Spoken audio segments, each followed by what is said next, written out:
If you're an ambitious girl who's building her career doing everything right but secretly doing biological clock maths at 2 a.m, please listen. I am a little bit terrified. Because I'm sick of fertility marketing, we cannot escape acting like we've got two options. Panic now or regret later. What age would you say you should start thinking about your fertility? I tried an at-home fertility test and visited a Harley Street fertility clinic to see what you actually get for your money. Did not think that this would be something I was thinking about at 26, if I'm being completely honest. And halfway through, I got my results back, which triggered the hardest conversation I've ever had to have in my relationship. It hasn't really hit me that I could walk in there right now and she could say my egg reserves are dried up, I'm barren as a desert, you know? I thought I was filming a price comparison and I accidentally filmed a life decision. Oh, he's already filming. Do you want him to stop for a little bit? Shall we go through the results privately first? It is the 17th of August 2025 and this week I am going to be doing something really, really personal, and honestly I am a little bit terrified. But first, a little bit of an explanation. I saw someone close to me go through fertility treatments and watched how difficult it was for them. Even though infertility is taboo, it's not rare. In 2021, more than 110 million women were affected worldwide, which has more than doubled over the last 30 years. Even though I think this is a really difficult topic and I'm really conflicted about it, my aim is always to make information about healthcare more accessible. So regardless of whether you completely disagree with me making this video and hate everything it stands for, I want you to have the information to make your own decision. And if that means I get my fertility testing done, and even if it's not great news, if it has empowered someone else with knowledge, then I think that will be a win. And there it is. There is no such thing as a fertility test. We can test certain markers in the blood that I will explain later on, but the only way to definitively check whether you are fertile is to try and get pregnant. But what are your options if you aren't at that stage of life yet? It was time for me to become the guinea pig and find out. I came to the Harley Street Fertility Clinic to get a panel of blood tests that give women clues about their fertility. I was actually saying this morning, I hope you've got okay veins. Do not worry guys, I am not going to show you the needles, but this blood would check my thyroid health, vitamin levels, hormones like estrogen, progesterone, FSH, LH, blah blah blah blah blah blah blah, but most well known, AMH, aka the egg timer hormone. That is correct. I hate to say it, but the biological clock is unfortunately real, and AMH gives us an idea of how many eggs are left. But it can be a little bit controversial, and I'll explain why later in the video. Quick interjection, I did just need to clarify that a good quality fertility screening that gives you a better idea of how many eggs you actually have left should also include a scan. Now, because we were comparing with the at-home test, I didn't include this in this video. Now, I'm going to need you to remember this for later, but the fertility checkup at the Harley Street Clinic, including a scan, is £550. A lot of money, but you might not think it's nearly as much money by the end of the video. Luckily, I wouldn't have to wait long to find out my results. See Dr. Venkat tomorrow afternoon. However, they were not all brilliant news. Yeah. I feel like I'm not someone who really acknowledges how I feel consciously, but I'll get a funny belly and I'll feel jittery, or I'll feel like on edge. And I think sometimes when I'm anxious about something, I just become extra hyper. So, are you feeling anxious right now? Well, but I don't consciously recognise that. Like, I think if I deep it, yes, I absolutely do. But then I think that's probably a coping mechanism. Let's go, woo! I don't think I've actually acknowledged that it could be not a very good result. Like, it hasn't really hit me that I could walk in there right now and she could say my egg reserves are dried up, I'm barren as a desert, you know? And again, here we go, coping with humour. Fingers crossed, eh? Oh my gosh, Hello. Dr. Venkat. Hello, Dr. Venkat. It's lovely to meet you. This is my assistant Esther, and this is the videographer Alex. Okay. Yeah. It's nice to meet you. Esther, nice to meet you. Okay. You Fab. set it up. So, please. Thank you. Thank you so much. He's already filming. Do you want him to stop for a little bit? I just want to say, shall we go through the results privately first? As soon as Dr. Venkat said that she wanted to speak to me privately, my heart just sank into my little tippy toes. I'll explain my results in a little bit, but first I wanted to learn more about fertility from Dr. Venkat, a leading specialist with decades of experience. The challenges in fertility have changed considerably to how they were when you started. There's so many articles about fertility declining. Is that something you think is true? If so, do you know why? Yeah, there could be different reasons. That is to certain extent true.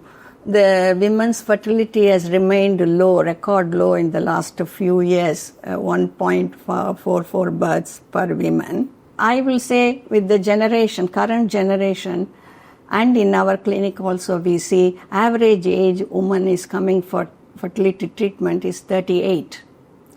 When I started, the average age of woman who was coming for IVF treatment was 30 or 32. Really? In the last 20 years, it's gone up so much. And if you look at the number of people who are having treatments, when I started, there were about 30 to 35,000 IVF cycles every year. And now it is 90,000 IVF cycles every year. What age would you say you should start thinking about your fertility? They should do it as early as possible. Okay?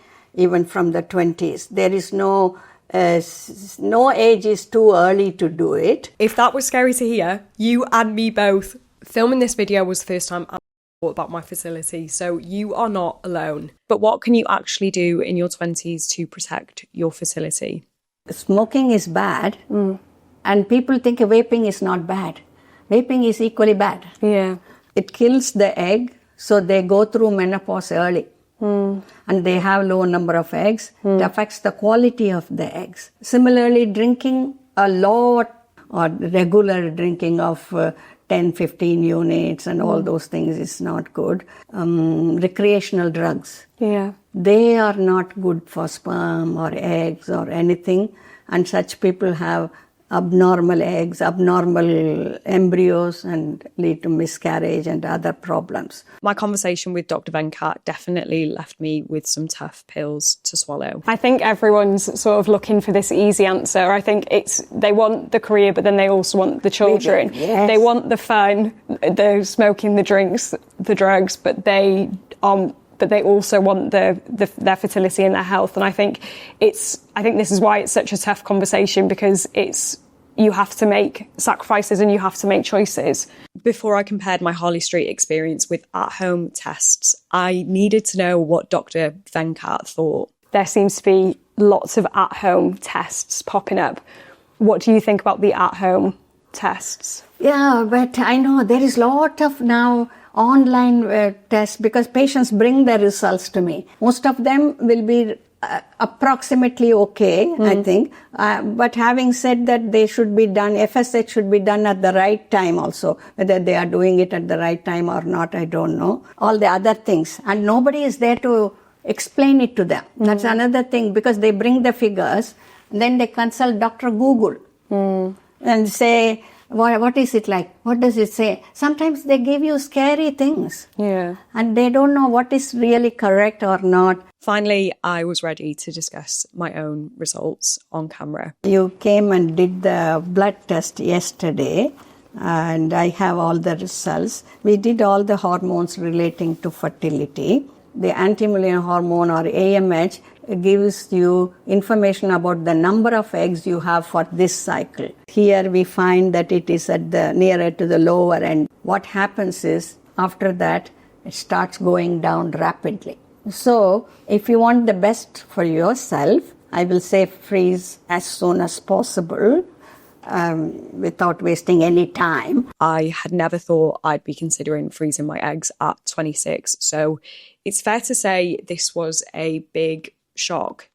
Oh, I said some good thoughts to you, and now I can't think of. I don't have any words. What did I? Mum is 1 of 12. Yeah, I didn't really think that I would have any fertility issues, considering my mum is 1 of 12. I did not think that this would be something I was thinking about at 26, if I'm being completely honest.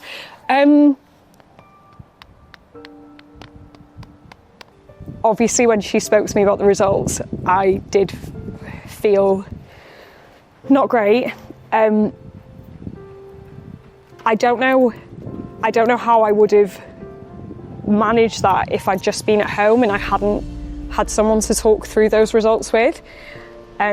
Or even just had someone there who wasn't just rushing me out the door, who was really, really patient and honestly couldn't do enough or couldn't check in enough on me. And I think that is probably my concern with the at-home testing. And then now I guess it's time to get some egg freezing done. Well, time to speak to Dylan first. It's probably the next step.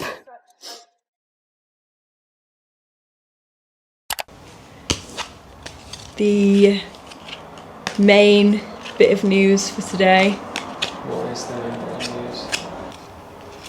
Got my fertility results back. Oh, okay. Yeah. How are they?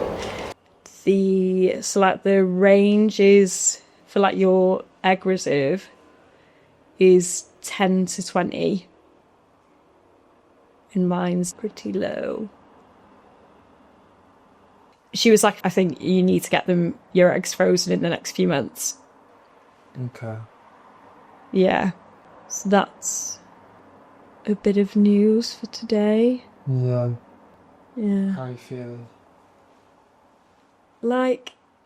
We had a really good chat. I did feel a lot better after we had the conversation. Because also in my head, I've always seen egg freezing as a bit of a false sense of security. And I think I've always thought if I wanted to freeze my eggs, I'd rather have kids earlier rather than freeze my eggs. Because freezing your eggs is not necessarily you can still freeze your eggs and not have success. It's really sad the way that fertility is at the moment. The conversations around fertility are at the moment, where it is becoming such a luxury to have kids. Either you've got to be able to afford to have kids at an age where you're fertile, which is young, becoming more difficult. Yeah. Not sure what I expected. No, I don't. I think it was a shock. It was quite a shock. Yeah.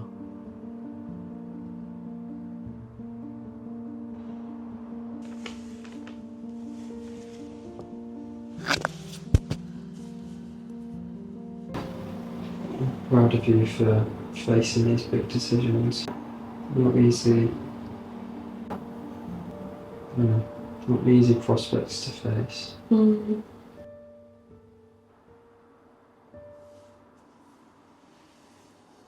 But my personal journey as your fertility testing guinea pig was not over yet. It was time to go through it all again, trying the more affordable at-home option for £249. The fertility test involves taking a finger prick blood test, which research has shown is accurate and should be easy to follow when you use the step-by-step video guide provided by the company. Unfortunately, I did not discover the video guide early enough, and this is a little bit embarrassing to admit as a doctor. You ready? No. 3, 2, 1. Yeah, I heard a click. Failed to obtain enough blood to send off the sample the first time round. It's not wanting to come out anymore. I'm gonna have to do another finger, aren't I? I got in touch with customer service and they were amazing. They sent out another package and I just tried again on my next cycle. It's worth saying I was a paying customer. I did not try to pull any strings. They were really, really helpful. However, the next time round, I was done. I was so sick of having blood tests, of being poked and being prodded, that my emotions definitely got the better of me. Press. Do you want me to do it? No. Okay.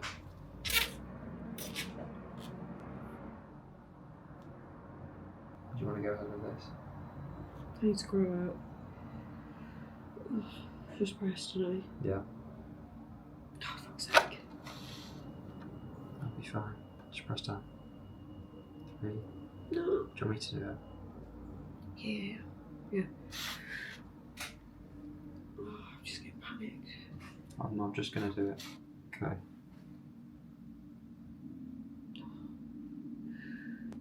And down. It's just so sudden. I know, but I've just got to do it.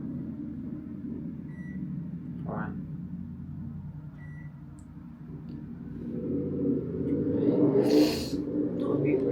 I need to just relax. And I have to admit, I was being a little bit of a drama queen. I don't think that adoption is necessary, but I'm all for it. So fun. I think that's why a lot of people don't know that, and sometimes judges tell. It's not coming. I was definitely working myself up way more than I needed to. It didn't, blood didn't even come out much. I think we need to watch the video. Once the sample was finally sent off, all I could do was wait. And even though I knew what the blood results would show, there was still one final surprise I did not expect. Right, it is the 3rd of September and I am going to look through my fertility results because I got a notification that they were back. No, not time to update. It's saying my report is right there, but I cannot click it until I update. Technical issues aside, I was finally able to access my report. Oh. Potential diagnosis of the following conditions. Moderately low egg reserve. It is important to be aware that a moderately low egg reserve is not fully predictive of your chances for natural conception in the near future, as long as you continue to have a regular period, which indicates that you are likely ovulating. Not exactly a surprise, but there was one shock still to come that I wasn't expecting. They've recommended a pelvic ultrasound scan. They also recommend to discuss my results, symptoms and care with a private gynaecologist, private fertility clinic referral, and they recommend that I recheck my eggs every 6 to 12 months. Purchase a clinical results review call. I was so shocked that actually when you added up the total costs of what Fertility recommend, it came to a whopping £971, almost double the cost of visiting a private Harley Street fertility clinic. I don't want to speak negatively about Fertility. I think they're filling a gap for women who need answers and aren't getting their answers from the NHS, and they're offering it at a much more accessible price point. However, it's likely that if you are getting a fertility test, there is probably something that you're concerned about, whether it's a symptom or whether it's your egg count, and that means that likely they will suggest further investigations which will cost more money. You kind of have to prepare yourself for any extra costs that might come up as a consequence after getting the test, and budget for those as well. And I also really appreciated that when I got my blood test results back at the fertility clinic, there was the consultant there was a nurse there specifically to support me emotionally. I really appreciated being told those results by another human being, and as much as I know with fertility you can have a consultation after the results, I wonder how I would have taken those results if I didn't have someone to explain them. And I almost wish I'd got my fertility results first so that I could have experienced that and I could comment on that. But I still haven't explained to you why these tests are so controversial in the first place. To get an expert, unbiased opinion, I invited Dr. Nagler on the podcast to answer some of my questions. I want to talk to you about AMH because my opinions on AMH have gone back and forth like a metronome after finding out my AMH was quite low for my age. It brought about a lot of really important conversations between me and my partner about what we see our future looking like, which was really beneficial, and actually came to the conclusion it is something that's important for both of us. When doing my masters, one of my lecturers said AMH is pointless because you go and you get your AMH tested. If it's high, they will tell you to freeze your eggs so that they can collect more eggs for you and you don't have to do as many cycles. If it's low, they will tell you to freeze your eggs because your reserves, your egg reserves are going down. So either way, the outcome is the same. So it's pointless, which really made me feel quite cynical about the whole process. Then I actually did reflect, thought about the important conversations that came from that test result. In the grand scheme of things, I am glad I did that test. So Dr. Nagler, AMH, what do you think? If you define fertility as your ability to get pregnant, then AMH is not really a fertility test, right? It's a test of your ovarian reserve. And that's important information. For example, say you found out your AMH was undetectable, or you maybe had primary ovarian insufficiency, or you had a risk of going through an early menopause. This is information that you really want to know. Yeah. Unfortunately, I think a lot of the time we, as doctors, we have to have balance and nuance. And I know that's not always attractive or doesn't, get Clicks. Doesn't get clicks. Yeah. We take into account your values and what's important to you and make that decision together. I'm sorry if it sounds like a bit of a vague or a wishy-washy answer. AMH is useful in certain respects. It gives us an idea of your egg reserve. It's not a fertility test in the sense that if it's high or if it's normal, that you can just relax and you don't need to worry about this for the foreseeable future. But if it's really low, or if we find actually that you're at risk of something like an early menopause, and that's actually really crucial information, at the end of the day, it's another data point that you can take and make decisions about your personal life. But that was not the end of my fertility journey. I've been procrastinating filming this section for the best part of 2 months. The clinic I went to are freezing my eggs for free. I am just going to be paying for the storage of my eggs. And that is a huge part of the story that I absolutely think it's extremely important to include. Even though I still feel really, really conflicted on the topic, I don't think I need to have a concrete and set opinion to show you guys what that experience involves if that is something that you are considering. If you do want to see the process of me freezing my eggs, then I did start that journey yesterday and will be filming everything. So make sure you're subscribed so you do not miss that video. It's going to be an emotional roller coaster, but I feel so privileged that I get to take you along with me. If you wanted to hear more about fertility preservation from someone who knows so much more than me, then I will leave Dr. Nagler's podcast episode on screen now, or a video underneath which YouTube thinks you would also enjoy. Thank you so much for watching. If you did enjoy the video, please don't forget to like, comment, subscribe. I hope you have a wonderful week, and I will see you in the next video where I may be freezing my eggs.